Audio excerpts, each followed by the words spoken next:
She had $214 in her account when she walked into that shelter. Unemployed for 11 weeks, 27 job applications with 0 responses. She wasn't supposed to adopt a cat, but Kennel 7 had a 20-pound Maine Coon who'd been returned twice and passed by 34 families, and something about the way he pressed his nose against the metal door made her hand over the $150 anyway. On day 12, Smoke made his choice, and 6 weeks later, everything else changed too. She had $214 left in her checking account when she walked into the shelter. She wasn't looking for a cat, she was looking for a reason to leave the apartment. And on day 12, a 20-pound Maine Coon named Smoke gave her something she hadn't expected to find at all. He was returned twice. The first family said he was too loud. The second lasted exactly 9 days, called on a Tuesday morning, and said he was too wild, too demanding, too everything. The shelter volunteers had their own word for him, relentless, not as a complaint, just as a fact. Because Smoke, a 20-pound Maine Coon with a mane like a small lion and the personal schedule of someone who owns every room he walks into, had a system for everything and expected the world to comply. He chirped at the window every morning at exactly 6:09 a.m. He yelled at the ceiling like it owed him a sincere apology. He knocked the same water bottle off the intake desk every single afternoon. Not the staplers, not the pens, always the water bottle, with the calm precision of someone who had thought it through very carefully. In 61 days at the Cloverfield Animal Rescue, he'd been passed by 34 families and returned by 2. Nobody took him home. Emma was 29 years old and had been unemployed for 11 weeks. The company had called it a restructuring. 43 people let go on a Wednesday afternoon via a 15-minute video call. She had gotten a severance check for $3,200, which lasted exactly 1 week before rent and bills began their quiet work. By the time she found the shelter post, she had $214 in her checking account and 0 responses to the 27 job applications she had sent out. The apartment was small and north-facing, sublet furnished. The kitchen table wobbled on the left side. She had been meaning to fix it since she moved in.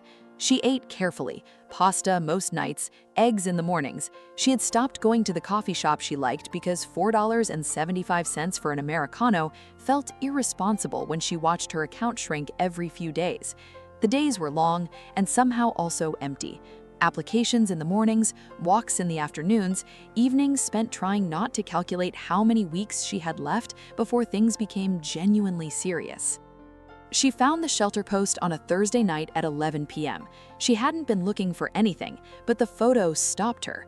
A large, magnificently fluffy gray cat sitting in a kennel with his tail wrapped around his feet, staring at the wall like it had personally disappointed him. 61 days, returned twice. She read it 3 times. She told herself she was just going to look. The volunteer at the front desk didn't sugarcoat it. He is a lot, he said, vocalizes constantly, has strong opinions about furniture, knocked over our 1 water bottle 11 times in 2 months. He paused. Also the most intelligent animal I've personally met. Whether that's a selling point depends on the person. Emma walked directly to Kennel 7. Smoke was in the back corner, enormous tail wrapped around his feet, studying the wall. When she crouched down in front of the kennel door, Smoke turned his head slowly and looked at her the way someone looks at a person who has shown up late but might still be worth the trouble. Not angry, just deciding. Emma didn't speak, didn't reach in, just stayed. After a long moment, Smoke stood, walked to the front of the kennel, and pressed his nose against the metal door. The adoption fee was $150. Emma had $214. She handed over the card and did not let herself think too hard about what that left.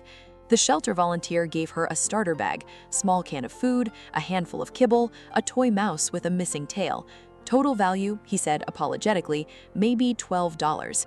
It's enough to get started, she said. She meant it as reassurance for him. It came out sounding like something she was telling herself. The first thing Emma bought Smoke was a bag of food, $23.50 for a small bag of grain-free Maine Coon formula. She stood in the pet store aisle for 4 minutes comparing prices before putting it in the basket. She also bought a little box for $18 and a bag of litter for $14. She skipped the cat bed. $45 felt like too much, and folded an old blanket into a square on the floor by the radiator instead. Total first day spend, $55.50. Remaining in her account, $8.50. She got home, set Smoke's carrier on the floor, opened the door, and waited. He did not come out for 2 full days. She left food near the carrier, not close, just nearby. By morning, it was always gone. She didn't push it. She sat on the couch and worked on job applications and let him take his time. On the third night, she sat down on the floor with her back against the couch and her laptop open and just stayed there, not calling him, not reaching in, just present, the way she had been present in the shelter hallway, because something about that moment had worked and she didn't know any other way to repeat it. By night 5, Smoke was sleeping on the folded blanket by the radiator. By night 7, the blanket had migrated 6 inches closer to the couch. If you're still here and haven't subscribed yet, honestly, that stings a little. Hit subscribe. You're gonna want to see where this goes. On day 12, Emma woke up at 6:08 a.m. to a single chirp outside her bedroom door. She opened it, Smoke walked in, inspected the room with the solemn authority of a building inspector making his rounds, and then jumped onto the bed and settled at her feet. He had never done that before. She lay very still so she wouldn't disturb him. She was 20 minutes late sending her morning applications. She did not regret this. The apartment changed after that, not dramatically, in the slow, accumulating way that real things change. Smoke learned her schedule faster than she expected. He knew the difference between her getting up for water routine and her getting up for the day routine. He knew when a phone call had gone badly by the way she set her phone on the counter. He knew when she had been staring at her inbox too long without moving, and on those days, he would position himself directly between her and the laptop screen and simply sit there until she looked at him instead. She started talking to him, not in a performative way, just the way you talk when there's someone in the room. She told him about the jobs she had applied for, the ones that felt like real possibilities and the ones that felt like shouting into a void. She told him about her old office, the good parts and the bad. She told him about the coffee shop she missed. He listened with the focused attention of someone who had decided this was their most important job. 3 weeks in, Emma's account had recovered slightly. A small freelance project, $340, enough to buy proper food for both of them and fix the wobbling kitchen table. She bought Smoke a real cat bed on week 4, $38 on sale. He inspected it thoroughly, sat in it once to confirm it met his standards, and then returned to sleeping at her feet. She left the bed there anyway. It seemed important that he had the option. On a Tuesday morning in week 5, her phone rang with a number she didn't recognize. She almost didn't answer. She was in the middle of sending an application and her coffee was still hot and she had a rule about unknown numbers. But she answered. It was a recruiter, a company she had applied to 6 weeks ago, one of the 27, the one she had thought was the longest shot.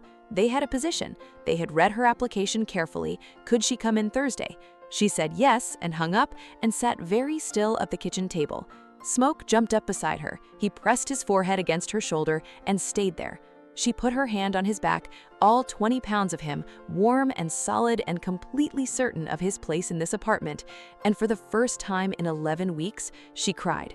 Not from sadness, from the specific relief of something finally moving.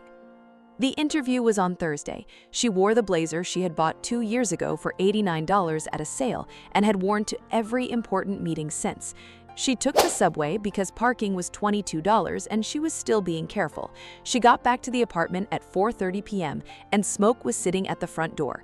Not on a couch, not by the window, at the door.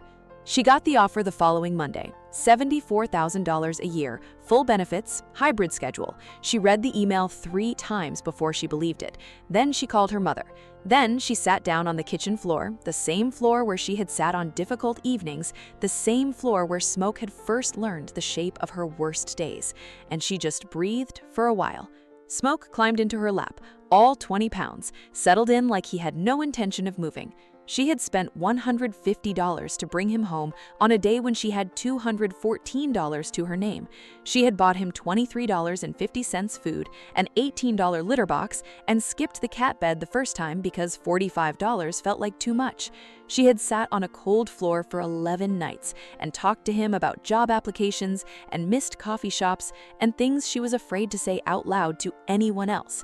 And he had shown up at the front door on the day it finally mattered. He had been returned twice, spent 61 days watching families pass by. He had every reason to stop trusting, but he chose her anyway. A woman with $214 in her account, 27 unanswered applications, and a wobbling kitchen table she kept meaning to fix. He chose her on his own terms, in his own time, and she chose him back. Stories like this one are exactly why some things deserve to be shared.